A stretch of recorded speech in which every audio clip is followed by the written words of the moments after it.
जनता जनार्दन के बहुमूल्य मतों से ही चेयरमैन, वाइस चेयरमैन, पार्षद का चुनाव होगा।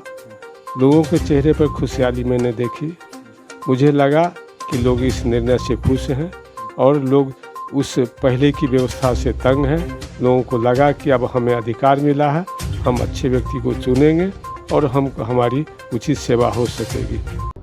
केलांचल टाइम्स की खास पेशकश, नगर निगम का दंगल। आप देख रहे हैं केलांचल टाइम्स, मैं हूं विभूति सिंह। अभी हम हैं मुरलीगंज में और अभी नगर निकाय का चुनाव होने वाला है। चुनाव की घोषणा हो चुकी है। इसी कड़ी में हम हैं एक वरिष्ठ समाज सेवी और वरिष्ठ काफ़ी अनुभवी हैं राम जी साहा जी, और मेयर के प्रत्याशी हैं। पूर्व में भी मेयर रह चुके हैं, वार्ड पार्षद भी रह चुके हैं, लंबे समय से पंचायत की राजनीति में हैं।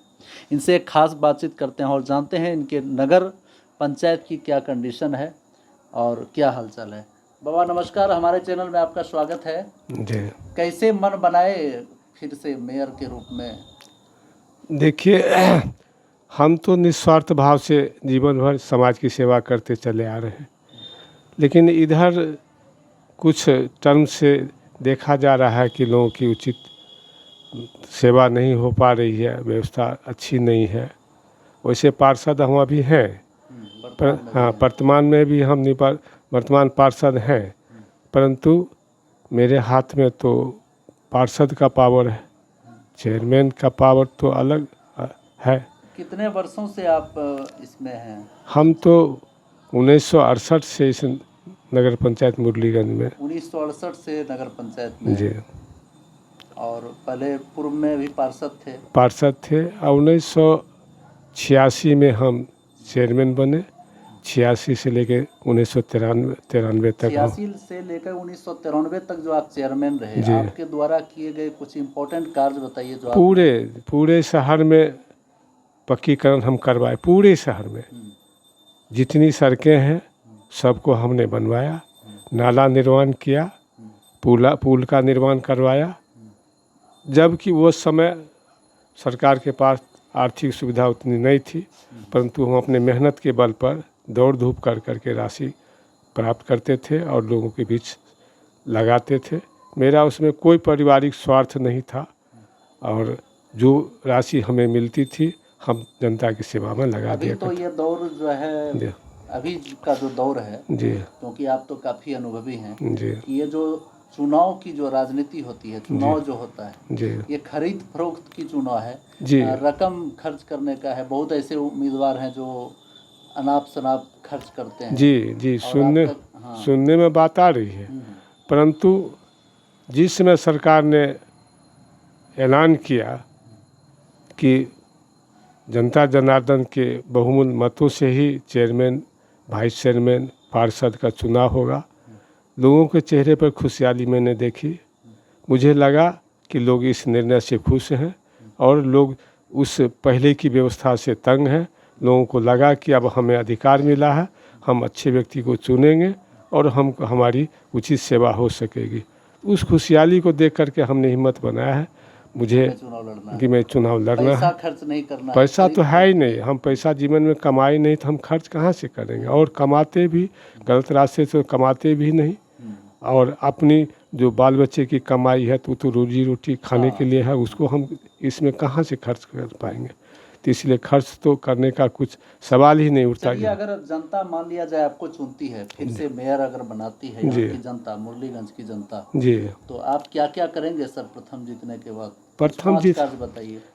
सुना जाए, अगर आप, हमने एक तो घोषणा पत्र निकाला है, अगर आप लेना चाहते तो हम दे सकते हैं कि हमारा उद्देश्य क्या है, हम क्या लक्ष्य लेकर के चले हैं, और उसकी पूर्ति के लिए हम अपनी सारी शक्ति लगाएंगे उसको पूरा करना। इम्पोर्टेंट 5 कार्य बताइए शॉर्ट में जो महत्वपूर्ण है मुरलीगंज के लिए, क्या सोचे हैं आपकी? पहले तो जो व्यवस्था है जिससे हम महसूस कर रहे हैं कि लोगों को क्या परेशानी है, उस परेशानी को तो हम निश्चित रूप से दूर करेंगे, निश्चित दूर करेंगे। दूसरी बात है कि जल जमाव की जो स्थिति है शहर में, नाले का जो निर्माण हुआ वो किसी योजनाबद्ध तरीके से निर्माण नहीं कराया गया। पानी का डिस्चार्ज कहाँ होगा उसको ध्यान में रख करके सिर्फ नाला का निर्माण करते चले गए। हाँ, तो उसको हाँ, तो उसको निजात दिलाएंगे। सड़कें जो बनी है उस पर गुणवत्ता का कोई ध्यान नहीं रखा गया। गुणवत्तापूर्ण सड़कें बनेगी। हाँ, एकदम निश्चित गुणवत्ता सड़कें बनेगी। तो चौथा है जो कुछ समस्याएं हैं जो उसको दूर करेंगे, जैसे छोटी मोटी बातें तो बहुत है हम उससे घोषणा पत्र में दिए हैं, लेकिन मुख्य बात ये है कि कुछ बड़ा खर्च की राशि की ज़रूरत है। जैसे एक तो यहाँ कब्रगाह है, वहाँ जाने के लिए रास्ता नहीं है, लोगों को लाश को कब्र में डालने के लिए उसको तक जाने का रास्ता। हाँ, उसको पुल, हाँ उसमें पुला निर्माण करवाने 5-4 करोड़ की ज़रूरत है। यानी आपने घोषणा पत्र बनवाया कि क्या कार्य? हाँ, हम बना है, लोगों के बीच बंटवा दिए हैं। जनता से क्या अपील करना चाहेंगे अंतिम शब्द? हाँ, जनता से अपील करना चाहेंगे कि आप हमें सहयोग दीजिए, हम निस्वार्थ सेवा करेंगे। हमने जो घोषणा पत्र में दिया है उससे विपरीत चलेंगे तो आप हमें कहिए, घोषणा पत्र आप अपने पास रखिए, और उससे अतिरिक्त हम चलेंगे तो आप हमको रोकिए। और हम आपका सुझाव चाहते हैं, सहयोग चाहते हैं कि आप हमको सहयोग कीजिए, सुझाव कीजिए, हम आपका सहयोग लेंगे, सुझाव लेंगे, और आपका प्रतिष्ठा का, मान प्रतिष्ठा का तो भरपूर हम ख्याल रखेंगे ही।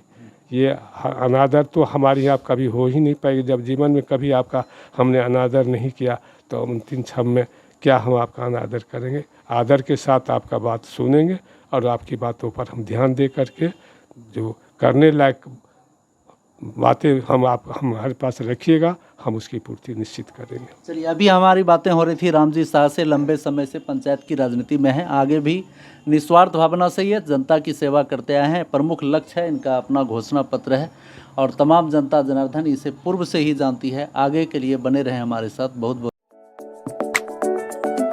अरे ये कब भैया ऐसे वीडियो देखे जा रहे हो? तनिका सब्सक्राइब कर लो, और हाँ, घंटा का बटन जरूर दबाना, तब हमारे वीडियो का नोटिफिकेशन सबसे पहले मिलेगा। यहाँ वहाँ का देखा तो हम तो क्या ही कहते हैं, जल्दी दबाओ।